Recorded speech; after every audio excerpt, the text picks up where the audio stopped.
Hey guys, welcome back to the Judo Way of Life. My name's David. A couple of weeks ago I shared an exclusive video, 5 tips on how to improve your judo with the Judo Way of Life community. Today I wanted to share with you guys one of those tips. So this is going to be tip number 3, and I wanted to give you a bit of a teaser and hopefully encourage you to also join up and become part of the Judo Way of Life community. So I'll put the link down below in the description. Now, the idea behind these 5 tips were I wanted something to be easily applied to something you can decide to your training, and I feel that these 5 tips will have a massive impact on your judo overall, and as I say, I think they're all very easy to apply, and you can start applying them immediately. So watch this one, tip number 3, we'll go through it, and then hopefully you like what you see, you want to see more. As always, thank you very much for watching, taking the time out of your day to go through these videos, and I hope you do learn something from it. That's what I want from this, is just to help you become a better judo player, and in doing so, you're helping me become a better coach. So thank you for that, and enjoy.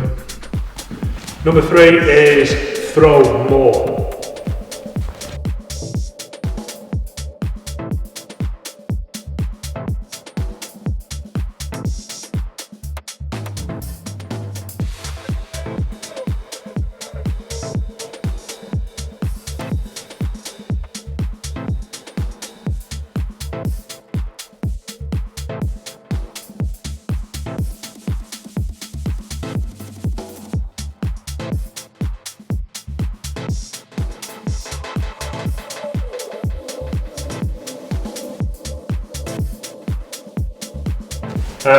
Throw more. At the end of the day, a large part of judo is about throwing.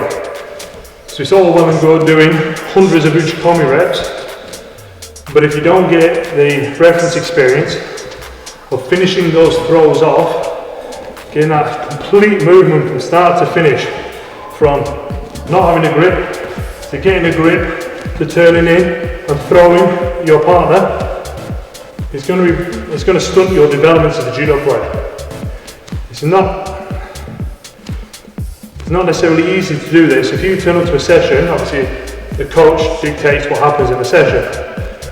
If the coach isn't, for whatever reason, programming a lot of throwing into the session, it can be quite difficult. However, at the end of the session, if you have good training partners and you have a good relationship with some of those, or at least one of those training partners, just say, can we just do 5-10 minutes of nagikomi at the end of the session, grab a crash mat and just pummel each other into a crash mat for 10 minutes. And you're just going to get,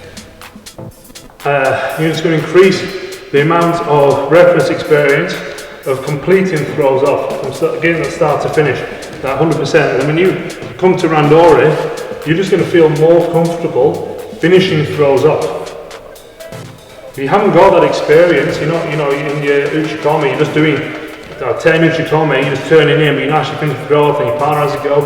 And then you finish off a judo session, you do some randori, and you might only do a couple of throws in randori. You might do an hour's judo and only get the experience of doing like less than 10 throws, which to me is ridiculous. You just need to be doing more and more throwing. The more comfortable you are throwing someone from start to finish, the more success you're going to see in your randori, and then the knock-on effect is going to be the success in competitions. There you have it, guys. That's number 3, was to do more throwing, incorporate more throwing into your training, and completing the technique from start to finish, making sure you are, your body and your mind, you're understanding how to start the technique, breaking the balance, working through whichever technique it is. Say it's the Okuri-Ashi-Harai, you're moving in, you're in the correct position, and then you're also learning how to finish those throws off.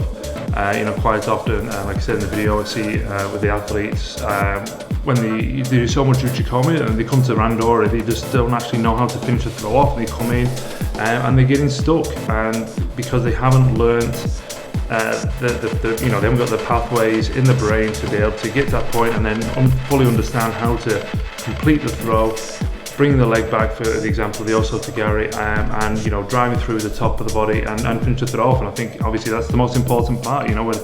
we're not getting marked on our abilities to do Ichigami. We're getting marked on our abilities, or tested, should I say, on our abilities to finish a throw off and successfully, you know, take a person from standing to the ground. And I don't think a lot of the time there's enough focus placed on that. From my own personal development as a judo player, I learned the most from when I was doing with one of the higher players when I was younger, when I was a teenager, so I was maybe like 13, 14. So one of the coaches in the club, Clark Nutter, we would just do throw for throw. We would like turn up, we'd do extra training, and we'd spend an hour and a half just doing throw for throw, big open movements, a wide variety of different throws. And you know, we'd incorporate an element of gripping. It won't be like grip fighting, but you'll be changing the grips, big open exaggerated movements, but every time we were finishing those throws off. And for me, that was something that accelerated my knowledge and learning and my ability to apply, actually finish throws off in randori, just shot up. So I'm a big advocate for this, and I don't think sometimes people do enough throwing in their training. So there you have it. Get back to the club, start doing some more throwing, whether that's before the session, during the session. If your coach would say, listen, can we do some more throwing, finish them off, or even, like I say, just after the session, if you just did 5-10 minutes at the end with another one of your training partners, just slammed each other into the crash mat for 10 minutes, it's just going to have a massive benefit on your judo. So I hope you enjoyed that, guys. Like I said at the beginning, if you did, please go down and join up to the Judo Way of Life community. Obviously, it really helps the sport grow. Thank you for that, and see you again next time. Bye bye.